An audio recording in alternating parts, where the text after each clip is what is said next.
got like a replica that of Alphane, which is a thing I'm mostly going to try.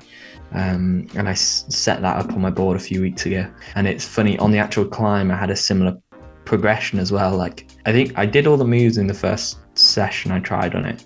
Like, they were like the living end on that session. And then it was like the next session, like I could maybe link a couple of moves together. Every session, it just like very linearly improved, and I'd like make bigger and bigger links every session, and until I felt pretty close. And it was funny, kind of not in the, I'd had like my finger injury, so I wasn't moving very well on my board, and I kind of like was rehabbing that at the same time, as well as trying to like train specifically for this thing. So it was a bit like juggling a bit of a balancing act between pushing it and staying reserved enough to recover. But anyway, after a bit of like forced rest, properly rehabbing it well, I had like a similar situation. Like I went from like just about doing the moves to making good links. So it's quite, hopefully there's definitely differences between the replica and the climb, in that I think that the actual climb is much steeper, but the holds are probably a bit better.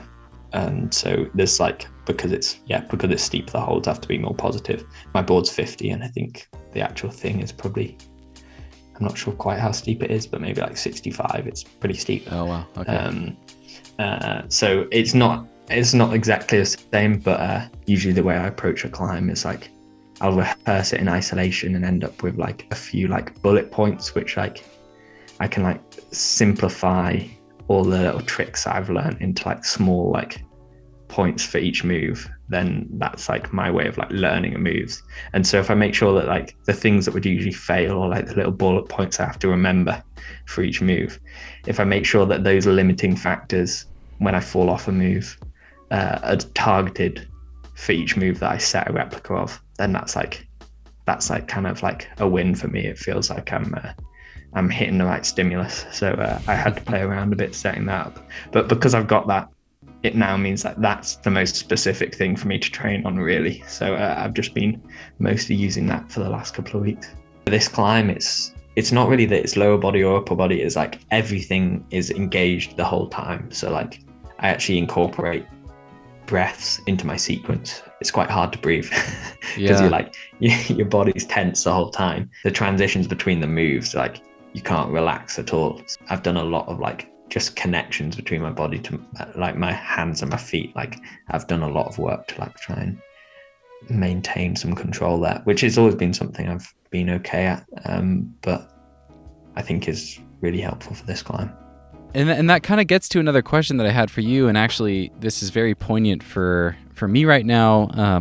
When you said you set a replica for Alphane on your board, I mean, you have a decent sized home board, but it's Alphane. I mean, how many moves is Alphane? It looks massive. Yeah, Alphane's a funny one. Yeah, I know what you mean. So I actually only replicated the crux, which is like basically from when you pull on to when you put in a left heel toe jam, which is like 8 moves in or something. Okay. So like it's not so bad to replicate. It's hard. I don't have like at the bottom of Alphane, you put in like a heel toe off a sloper and like to establish into an undercut, and you can't, it's really hard to set that on a board. So I don't actually have that on my replica at all. Relatively early on, actually, in trying it, I did it from 2 moves in, and like topped out. So you did you did the boulder from 2 moves in. Yeah. From like the kind of the first move, you like kind of roll. It's quite an easy move into a crimp, and then it's quite like it's actually not. It's like kind of a bit of like a weird like squirmy move into the undercut, and then you walk the feet, and then you do like the hard like. So I did it from like the undercut and the crimp. How hard was that? Is that like V16 or something? Just making that link? Yeah, I think that would probably be. Yeah, it'd probably be around there. Wow. Nice. No, I think definitely the time is quite slow those first couple of moves, and you do a lot of foot moves. So I think it builds. The time catches up with you quite quickly. Gotcha. And it did feel like it added a lot going from the start.